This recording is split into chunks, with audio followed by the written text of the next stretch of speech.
Hello everyone, my name is Adam Bissell. And I'm Rizwana Lubis. And today, we have an idea.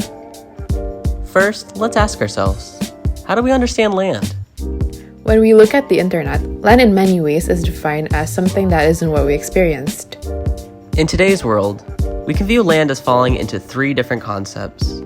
First, we can look to land as private property, where it is defined by the market-driven economy and the incentives to trade or buy land for investment, ownership, and personal assets. Second, we can look to land as a divisive practice. These personal assets have had a history of exploitation for city planners to apply divisive practices among racial groups and their economic positions, displacing Black and Indigenous communities in areas that are disinvested. For example, during the urban renewal, private companies are investing in demolition to rebuild parts of the city as that means differently for Black people in the case of destruction. And finally, we can look to land as an extractive economy. In this economy, Black and Indigenous communities are what the market system seeks to extractively harm for Black and Indigenous resources in the urban fabric, especially in terms of land. Land is not a choice for a personal asset. Land is what separates these communities from highly resourced public goods, therefore infringing Black and Indigenous rights or the process to reclaim land before it was part of the capitalistic item. So, why should we understand land through these ideas?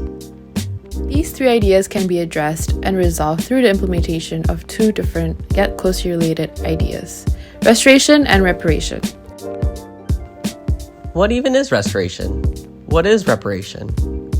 Restoration is the act of returning a local environment to its natural, original state after years of deforestation, habitat loss, and industrialization under those with power. Reparation is the coming together of people regardless of race, color, national origin, gender, or income to repair any past wrongdoings environmentally, politically, and socially. So, what's the point of defining these words? Currently, there's an ongoing crisis in the Piedmont, Oakland area of California, where most of the urban fabric is being viewed as sites for monetary gain.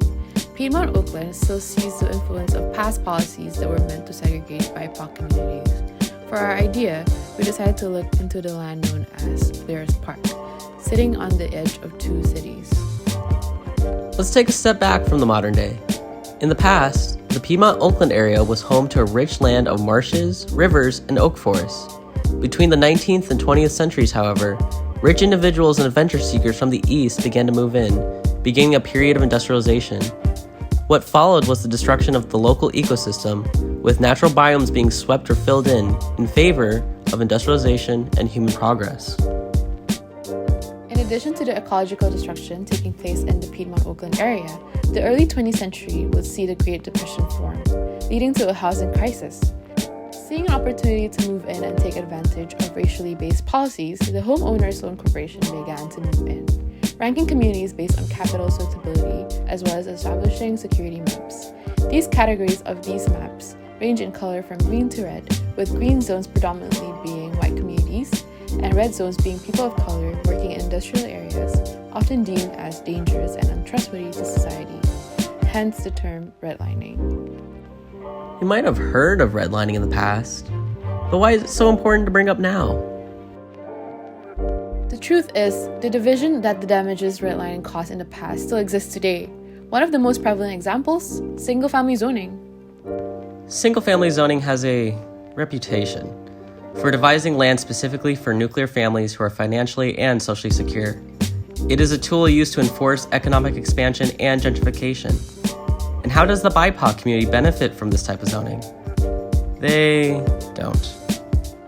Now that we have a better picture of the setting, let's zoom back into Blair's Park. Blair's Park has always been a site of contention. In its heyday, the site stretched for 75 acres and was home to a large amusement park.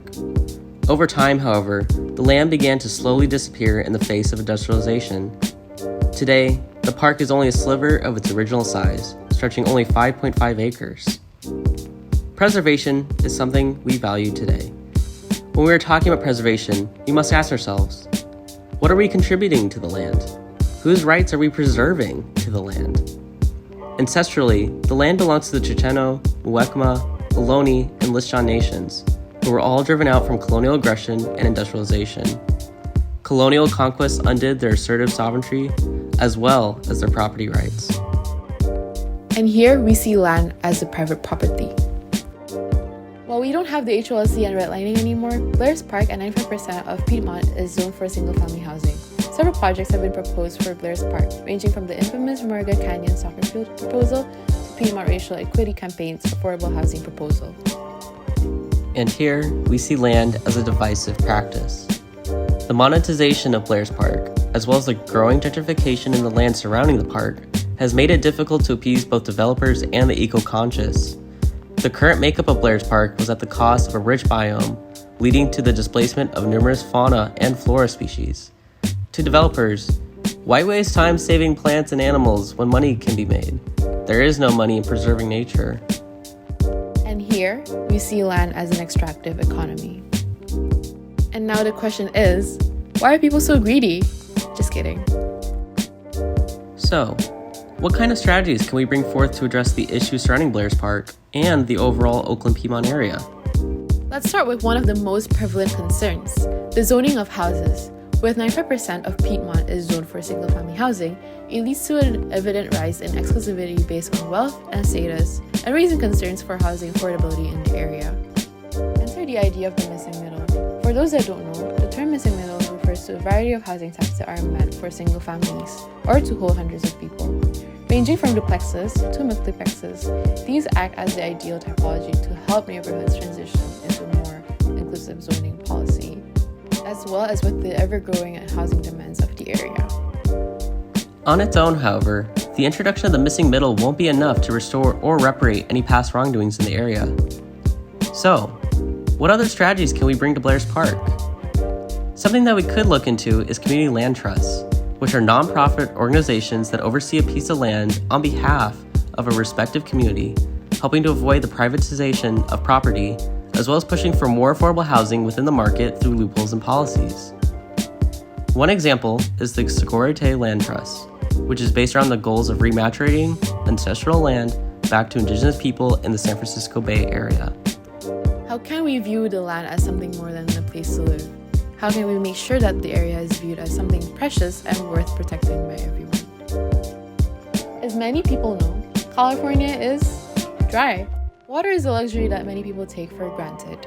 Situated between two hillsides, Blair's Park offers several chances for water system collections to be implemented. To collect the water, a series of waterways can be implemented across the site, leading directly into bioretention systems. These bioretention systems help support the growth of local plants and will be in the location of cisterns, which will help bring the water to different locations on Blair's Park. So, what's the point of channeling the water? How can we use the water system to support both the land and the community? To bring some sense of restoration to the local environment, an ethnobotanical garden could fill in the site. Ethnobotanical gardens, such as Segurite's Lischung Garden, embrace native flora to the environment, acting as a chance to restore any past ecological damage, as well as offer a safe location for the flora to prosper. For residents of the missing middle complexes, the garden offers a sense of seclusion. For others, the garden acts as a leisurely path for both young and old to appreciate. Both within as well as outside, the complex's lush garden plots can be put into place, allowing for opportunities for people to cultivate. This right to grow and the act of sharing resources from the land is then protected by the Usufruct Law. Usufruct Law is based on the idea that one has the right to use a property not personally owned. It prioritizes the community over the individual, believing everyone has the equal right to enjoy the fruits of the land. How does our property strategy and housing topology work all together for reparations and restoration in Blair's Park?